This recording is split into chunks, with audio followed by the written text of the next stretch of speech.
The 27th of August 2016 marked the 120th anniversary of the shortest war in history, the Anglo-Zanzibar War.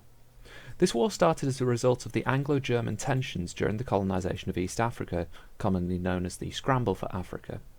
Zanzibar, now part of Tanzania, had long been a British protectorate, but as British influence over the island increased, the native population became increasingly incensed about the apparent loss of sovereignty, particularly as British efforts to suppress the profitable slave trade in the area took effect.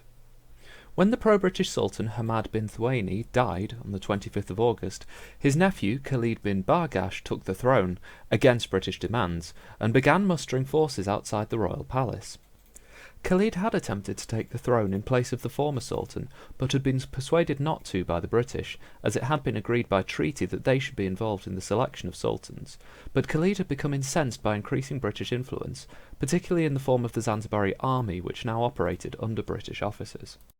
The new Sultan had around 2,000 civilian supporters, 700 Askari soldiers who defected to his command, and 3 artillery pieces, including 2 modern cannon, a gift from German Emperor Wilhelm II.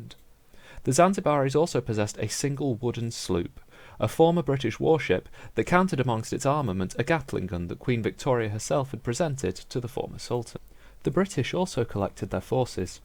A small Royal Naval contingent and a native army of Askaris under British command formed up ashore, and a flotilla of 6 ships from the East Africa station assembled in the harbour. Khalid attempted to gain foreign recognition of his succession, but was unable to do so. Nonetheless, he had himself proclaimed Sultan by gun salute.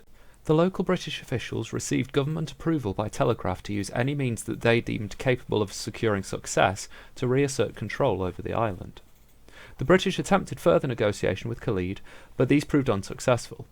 The rest of the 26th was spent evacuating the remaining British population from the island, and Khalid was given an ultimatum: remove his flag and vacate the palace by 9 a.m. on the 27th, or the British would remove him by force. At 8 a.m. on the 27th of August, 1896, Khalid attempted to parley with the British, but refused to meet their terms of lowering his flag. Having determined that further negotiation would be futile, the British commanders opened fire at exactly 9 o'clock. The first volley of shells from the warships destroyed one of the 2 modern artillery pieces and wreaked terrible damage across the largely wooden palace complex. The Zanzibari ship, the former HMS Glasgow, attempted to launch an attack on the British fleet, but its obsolete cannon and wooden construction presented no real hazard to the iron-clad British ships. The Glasgow, along with 2 steam launches manned by Zanzibaris armed with rifles, were sunk by the British flotilla in short order. The Askari forces, loyal to the British, advanced on the palace under ineffectual rifle fire, and were able to strike Khalid's flag, marking the end of the conflict. In all, the war had lasted between 35 and 40 minutes.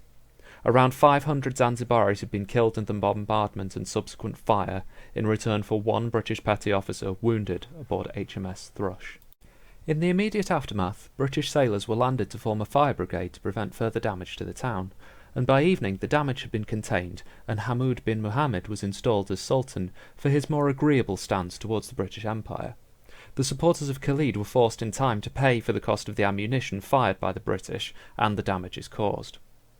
Khalid himself and some of his closest followers took refuge in the German consulate and were evacuated to German East Africa under protection of the Anglo-German Treaty. Khalid would eventually be captured by the British during the Great War and exiled to Seychelles and St. Helena. Sultan Hamoud remained loyal to the British and agreed to abolish slavery entirely in Zanzibar, although the process was to take some time.